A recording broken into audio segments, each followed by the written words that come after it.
Hi everyone, welcome back to my channel. ఈరోజు మన వీడియోలో మరో ఇంట్రెస్టింగ్ టాపిక్ ఏంటంటే, భారీ అంచనాలతో రిలీజ్ అయ్యి ఆ అంచనాలను ఏమాత్రం వమ్ము చేయకుండా ఆడియన్స్ ఇది కదా అసలైన సంక్రాంతి సినిమా అనే రేంజ్లో దూసుకుపోతున్న మూవీ సంక్రాంతికి వస్తున్నాం. అనిల్ రావిపూడి సినిమాను మంచి ఎంటర్టైనర్గా తెరకెక్కించడంతో ఈ సినిమా దాటికి గేమ్ చేంజర్, డాకు మహారాజ్ సినిమాలు కూడా సైలెంట్ అయిపోయాయి. అసలు ఈ సినిమా యుఫోరియా ఇప్పుడు మామూలుగా లేదనే చెప్పాలి.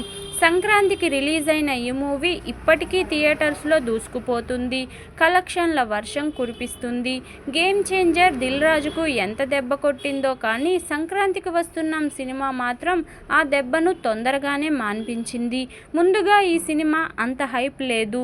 ఎప్పుడైతే పాటలు, టీజర్ లాంటివి ఒక్కొక్కటిగా రిలీజ్ అయ్యాయో ఒక్కసారిగా సినిమాపై ఎక్కడలేని అటెన్షన్ క్రియేట్ చేశాయి.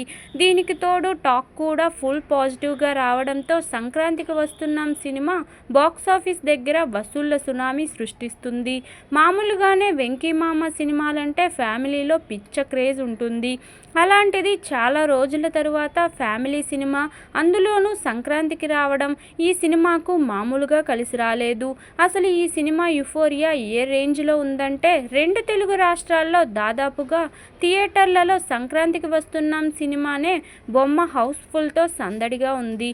అలా ఈ సంక్రాంతికి బాక్సాఫీస్ దగ్గర వెంకీ మామ యుఫోరియా నడుస్తుంది.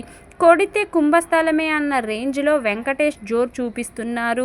రిలీజ్ రోజు నుంచే కలెక్షన్ల సునామీ సృష్టిస్తున్న ఈ మూవీ తొలి రోజే ఏకంగా 45 కోట్లు కొల్లగొట్టి సెన్సేషనల్ ఓపెనింగ్స్ రాబట్టింది. వెంకీ మామ కెరీర్లోనే హైయెస్ట్ ఓపెనింగ్స్ రాబట్టిన సినిమాగా సంచలనం సృష్టిస్తుంది. ఇక ఇప్పటి వరకు ఈ సినిమాకు ఏకంగా 265 కోట్ల కలెక్షన్లు వచ్చాయి. ఈ సినిమా జోరు చూస్తుంటే ఫైనల్ రన్లో 300 కోట్లు ఈజీగా కొల్లగొట్టేలాగానే ఉంది.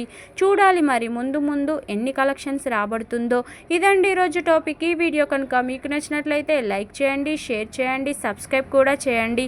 Thank you for watching. Bye everyone.